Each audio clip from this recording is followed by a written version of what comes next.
Hello and good day everyone, it's Grizz and Taffy! Yeah. Hello Taffy, how are you keeping? Yeah, I'm good, you? Yeah. Good. Long time no see. Long time no see on the channel, but she's saying hello again today, guys. Gonna give me a little helping hand.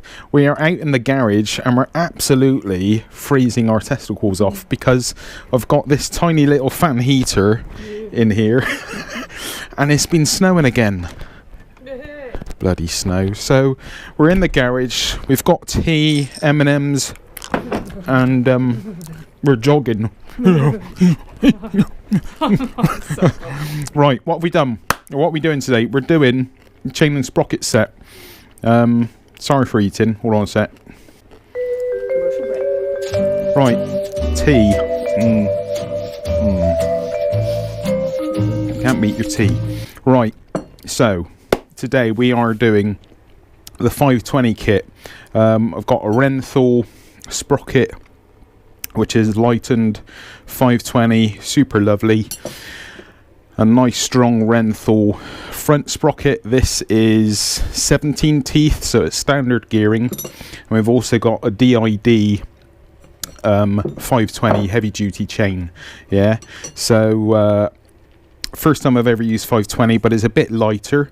What we can also do today is we can weigh all the kit. So everything I take off, we're going to weigh and compare this kit, the 520 kit, to the standard kit that's on the bike already.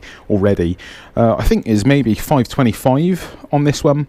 Now I've already gone through the bike, I've already taken off the lower fairing, taken off the sprocket cover. I want to speed this one up, guys. I don't want to take a lot of time with this. So yeah, we've loosened off the front sprocket, which was an absolute bugger. I tried using the link extractor, which is now broke, so I'm going to use the angle grinder, which isn't ideal, but I'm going to hopefully do a nice clean job of it just to get the chain off. So do you want to pass me my glasses? My lovely assistant, my lovely Debbie McGee. Should I put them on upside down like that snooker player? You can't really see this. No. Oh shit. Right. It's just me. Right way up.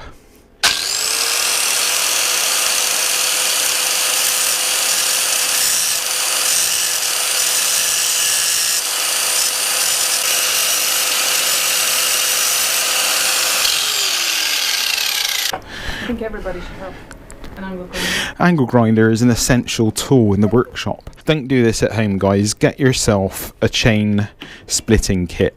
Alright. There we go. So that essentially is the chain off. So let's get that chain off and not make too much mess. The chain wasn't too bad condition, but I really wanted to go with a 520 setup. So we need to weigh this. Taffy, do you want to get me the scales? Right, we've had a bit of a technical hitch. Someone forgot to hit the record button and it was me. So yeah, we're going to go back through this. Sadly, guys, I've lost a bit of footage here, but we're going to go back. I've just retraced my steps. Let's weigh these, the lighter kit. This is the 520 kit, the chain, the rear sprocket, the front sprocket. This is standard sprocket sizes 44 and 17, and the replacement link, that is bringing us in at 2,473 grams, which is basically like 2.5 kilo. Yeah.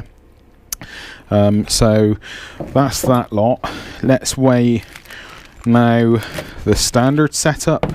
It's Taffy being a distraction to me. Yeah, when in doubt. Blame the wife. Right, so this is the standard chain. I think this is a 525 chain, I think. Standard rear sprocket 44 teeth, standard front sprocket 17, and the link, which I've shaven down a bit, and that is coming to 3,354 grams, so nearly 3.5 kilos. So basically, wow. Yeah, wow.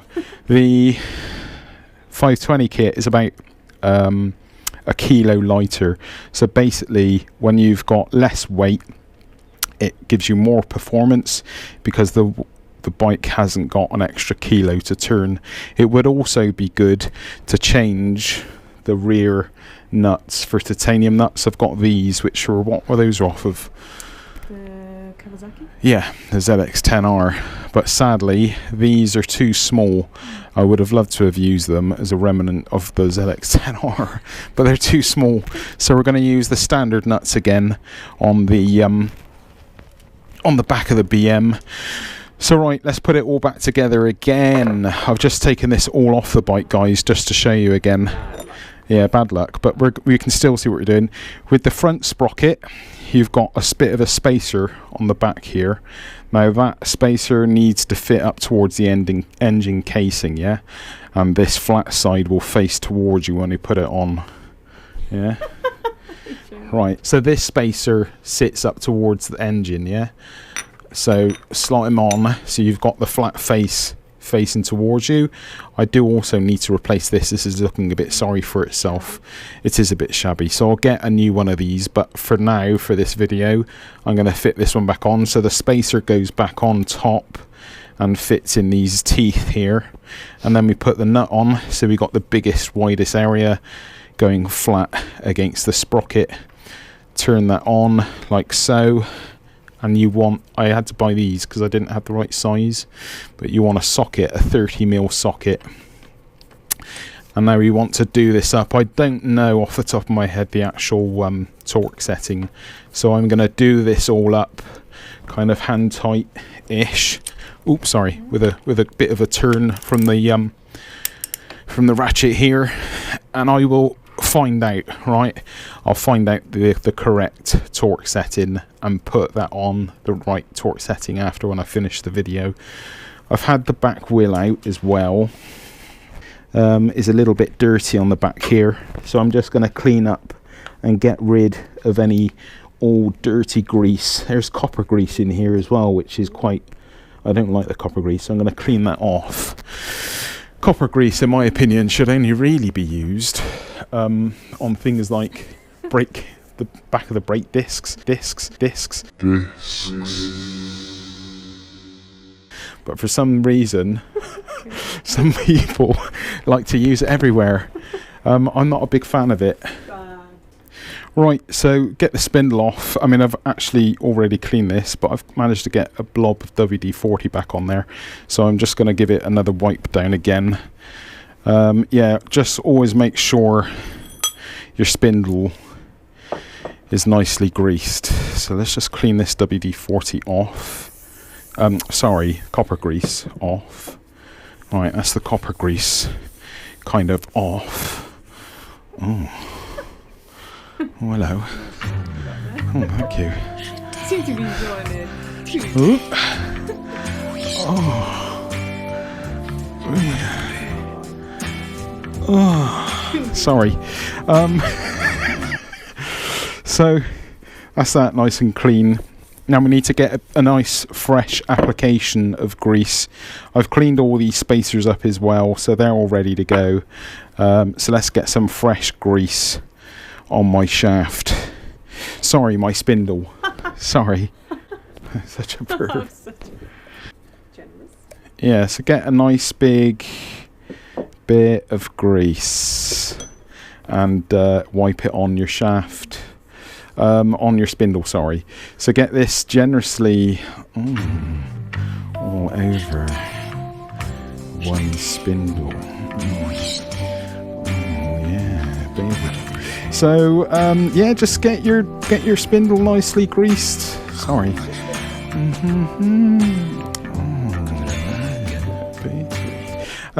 Yeah, so nicely greased up. You know that men, mainly men, watch your channel. Oh, you've got a point.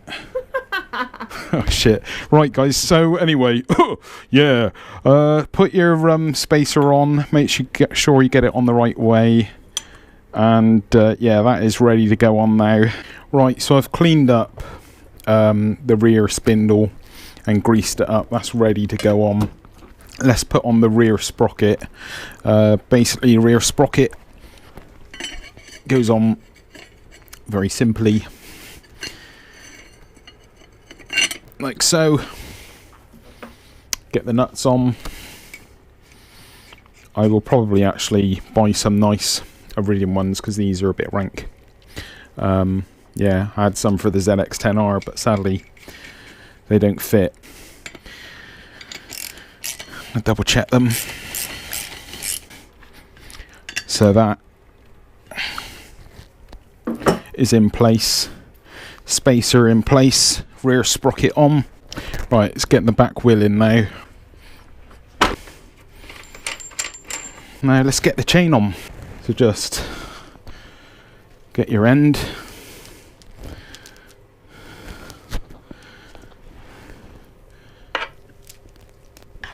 Put the chain on.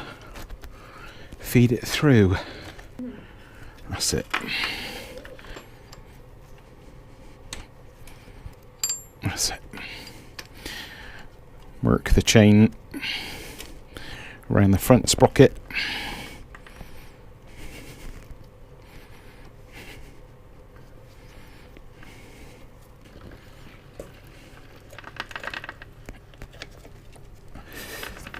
So that's that kind of in place.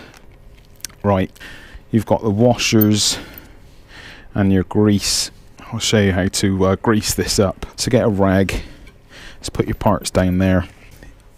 Get out your little rubber washers. 4 rubber washers out. So get a bit of grease here on the around the bottom of the link here. It gets very messy now. Get your rubber washers on there like so, and work the grease in around those washers. It's a bit dirty and messy, guys, but this is important for the longevity of this link to get it thoroughly greased up. So that is greased up.